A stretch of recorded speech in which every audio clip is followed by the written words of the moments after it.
This video is spoiler free. Good afternoon and welcome to another exciting video. Today it's a bit of a random one, but I wanted to get some content out there and this was all I could think of doing. Today I'll be sharing my thoughts on the Doom Coalition saga from Big Finish Productions. Now before I go any further, I want to give a massive thank you to a friend of mine on Twitter who was kind enough to share these audios with me. I haven't actually bought these sets myself, so it's thanks to you that I was able to listen to them. You know who you are. Anyway, without any further ado, let's look at the epic 16-part space opera featuring the 8th Doctor, Doom Coalition. Side note, I am ill, so please forgive my yucky sounding voice. The saga begins with the 11, which introduces one of the ongoing characters in the 8th Doctor adventures, the 11. People have ranted and raved about how great the 11 is, but I might as well add to it. The idea is genius and Mark Bonar's performance is just incredible.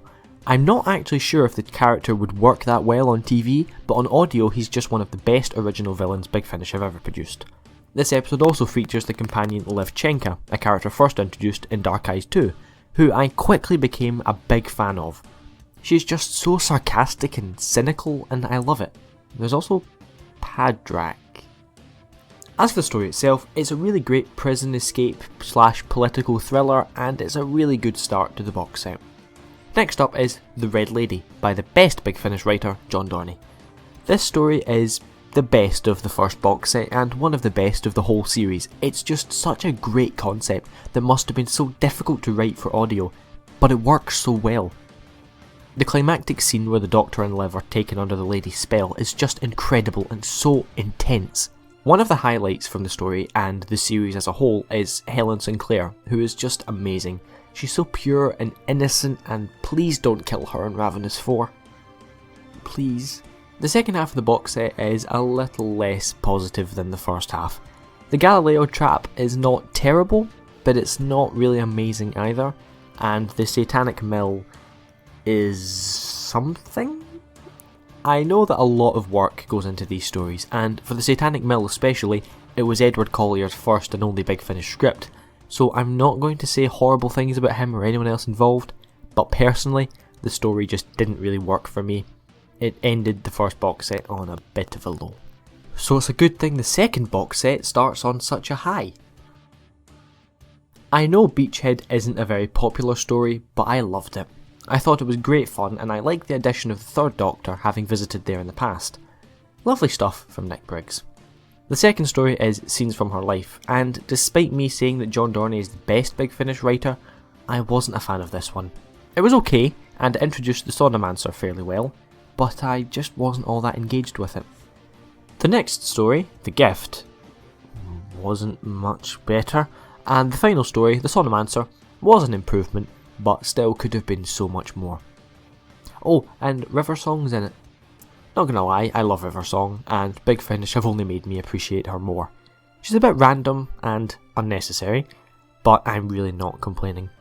Overall, this box set was probably the weakest of the 4, but it still had some really great moments, and Beachhead is criminally underrated.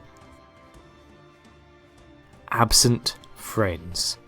John Dorney is back on top form with probably the best episode from the entire saga. It's just brilliant, it's so good, it's so good. I am so glad we focused on Helen's character a lot more, as well as giving Liv a bit of development too. It's so good. If you haven't listened to the Doom Coalition series, do it just for Absent Friends, it's that good. Next up is basically a 3-parter with the 3 best episode titles in Who history. The 8th piece is a great timey-wimey story, the Doomsday Chronometer is a wonderful but confusing technobabble fest, and the Crucible of Souls is a great conclusion with a very interesting cliffhanger. The Coalition themselves really come to the forefront in this box set, and we're introduced to the rather strange 9. John Heffernan is great and I love the 9 to bits, but I can't help but feel he was a bit unnecessary. Was Mark Bonar unavailable? Either way, he was great and I loved him. Overall, Doom Coalition 3 is probably the best box set out of the 4 in my opinion. It was a bit convoluted and technobabbly, but it was good fun nonetheless. Ship in a Bottle is another of John Dorney's triumphs. It's just an hour of 3 characters talking to each other, but it's so entertaining. I was hooked for the entire episode and the ending was so intense. The following episode, Songs of Love, is a Doctor-like political thriller primarily featuring River Song, which is great, because I love River.